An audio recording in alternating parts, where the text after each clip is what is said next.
Good morning, Emperor Eagles. Happy Friday. We're almost to the holiday break. And today I wanted to take a moment to say good morning, say happy Friday. And I have a special guest here with us today. Today I have Mr. Moss. He is from the Jewish Federation, and he is here to teach us about the holiday of Hanukkah.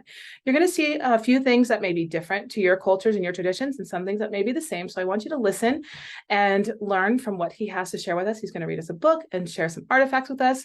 And I cannot wait for him to share with you. So, Mr. Moss, welcome. Good morning. Thank you so much. So Hanukkah is coming up.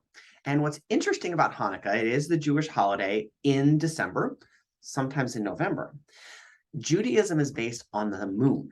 And so the holiday, unlike other holidays that are geared towards specific dates, the Jewish calendar has different movement. So we have some holidays that fall in, sometimes Hanukkah falls in November, sometimes it falls in December, sometimes it even goes into January. But this year it starts on Sunday night, on December 18th. It starts at night because we are a lunar-based religion. And so ultimately it is a wonderful celebration. It goes for 8 days. And I thought what I could do is bring a book in and read to everybody the story of Hanukkah. It's written by Holiday House. And I think it tells a really good story of how the holiday became to be. And then I'll share some of the artifacts, share some of the food. And also, I think it's really cool, is I do need to turn this on. And we'll keep this on the entire time. That is the coolest shirt ever. Yeah. I love it. So this is actually a menorah. And we'll talk about it in menorah in a minute. So this is the story of Hanukkah. The Hanukkah story begins in Israel a long time ago, when it was called Judea. At that time, the Jews who lived there were farmers and shepherds. On holidays, they all went to the beautiful temple in Jerusalem. The temple was on top of a mountain and called the house of God. Its gates were covered with gold and silver. Inside was a light that always burned.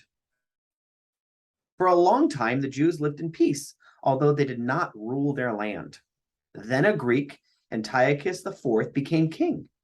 He tore down the walls of Jerusalem. Thousands were killed.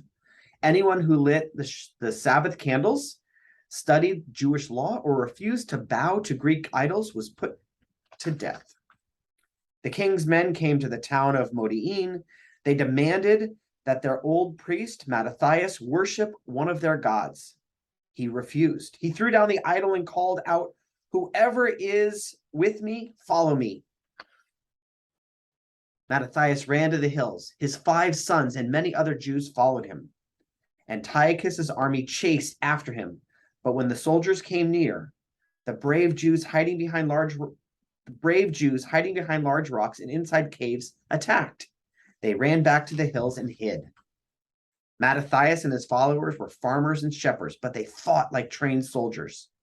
When Mattathias was killed, his son Judah became their leader. Judah was called the Maccabee, which means in Hebrew, the hammer.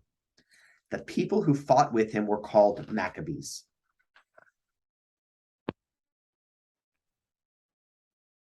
In the final battle, lots of people fought, and the Maccabees ultimately won. Judah led the Maccabees back to Jerusalem. The Maccabees cried when they saw that their holy place was ruined and filled with garbage. They cleaned it. They built a new altar and doors and brought it back to the way it was before. When it came time to light the eternal light, the light that stood forever, they found they only had one small jar of pure oil, only enough to burn for 1 day. But that oil lasted for 8 days until more oil could be prepared. And on the 25th day of the Hebrew month of Kislev, the temple became what it was supposed to be. Judah declared that every year on that date, on an 8-day holiday would begin. The holiday was called Hanukkah, which means dedication. It celebrates the day that the temple was rededicated, and that was more than 2,000 years ago. Oh.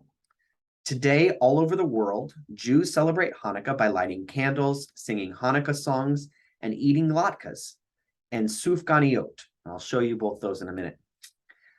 They are prepared, both of those dishes are prepared in oil and remind Jews of the Hanukkah miracles. In many homes, people exchange Hanukkah gifts. Children also play a game with a 4-sided spinning top called the dreidel.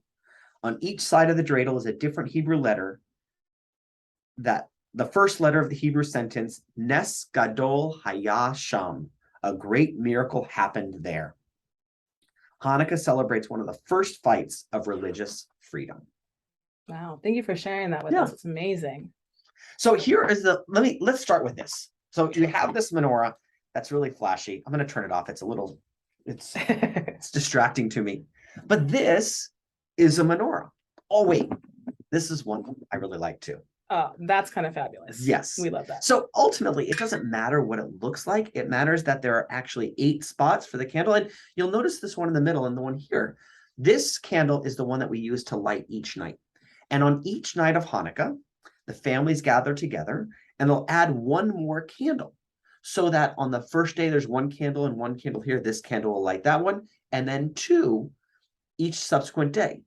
When it gets to 6, 7, and 8 nights, the candles are all lit. It's gorgeous, and it brings a lot more light. And what's interesting is Hanukkah falling in this winter time. It's very similar to other religions because it is called, another name for Hanukkah is called the Festival of Lights. And when it's the darkest, since it's the winter, we bring more light into the world. And I know a lot of religions that celebrate winter holidays have light as part of it because it was really dark when they started. And so this is the Hanukkah menorah. And there's some blessings that go along with it. When we light it, we say blessings, thanking for allowing us to get to this day and being able to celebrate.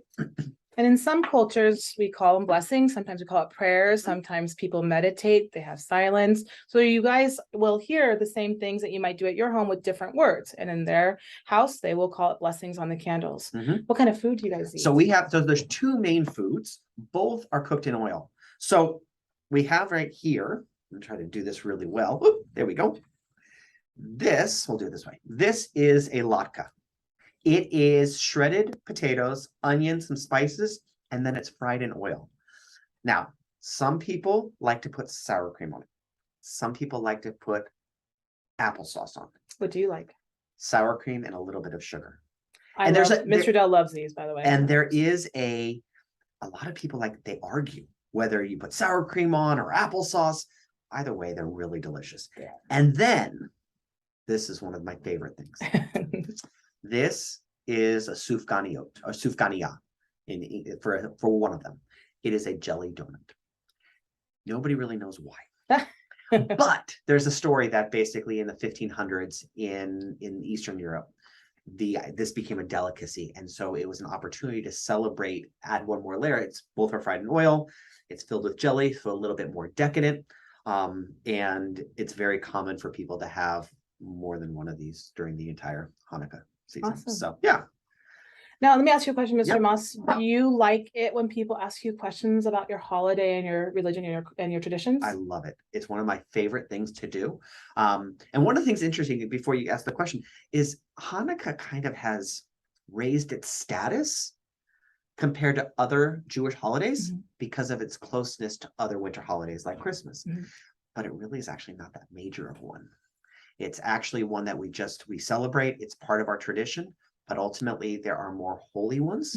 But because it's something that we can celebrate in December along with other religions celebrating their holidays, it's had a big following. So what would be on the calendar of another high holiday for the Jewish culture? In September, October, the start of our Jewish year called Rosh Hashanah is there. In October, we have a holiday that is called Sukkot, which is based on the Hebrew Bible, where the Israelites set up a booth outside when they were farming, and they would celebrate. And so that's 8 days. In fact, Hanukkah is sometimes considered the second Sukkot because of the similarities between 8 days of each. In March and April, we have Passover, which is the celebration of Jews leaving Egypt after being slaves for 400 years. Those are the major ones. And any of them, do you fast? There is one fast. Right after Rosh Hashanah, 10 days later, there is a holiday called Yom Kippur, which is our day of saying, I'm sorry. It's a chance for us during this time to apologize for not being the best us we can be. And there's a lot of students at school, at Emperor School and in the district, that take days to fast. And so again, it may look different in your culture with different names, but you might have the same traditions. And it's important to remember that, because it might look different to you, but your job as a learner and as a leader is to find the similarities and what you have in common with others. And remember, you have the right to ask people about their faith, their religion, their cultures, their traditions. They have the right to say no, thank you, not want to talk about it, and you just walk away and say that's okay. But you also go to people that want to tell the story, that want to share their information with you, and that want to give you more information. So as a leader, you know more. Doesn't mean you have to believe it or change anything that you do, but you can't make choices for your own self unless you know about what's going on with others. And so we always, as a leader, want to learn more and do more. And this is one of those great opportunities. Mr. Moss. And what's wonderful is there are a lot of books and to research and I know in the school library there's some, but also in the public libraries, even at bookstores, you can really sit down and get a better sense of who people are by learning about a little bit more of the tradition. And when you see the similarities, it's amazing. We might have different colored skin, we might believe in different things, but we're really all the same. We're striving to do the same thing. And one of the things I know as student leaders is the importance of recognizing that just because we may be a little different, we can also be really good friends and can really make the world a better place. And that's part of what we're supposed to be doing. And this is why I love Mr. Moss being here, because he gets us. And that's what you guys hear us say over and over and over again. I hope you have an excellent Friday. Thank you for being a great leader, especially I was gone, and especially through these next few days as we get to the holidays. And stay calm, read some great books, learn about others, stay safe, and always know I love you. I love you. Happy Friday. Bye, everyone.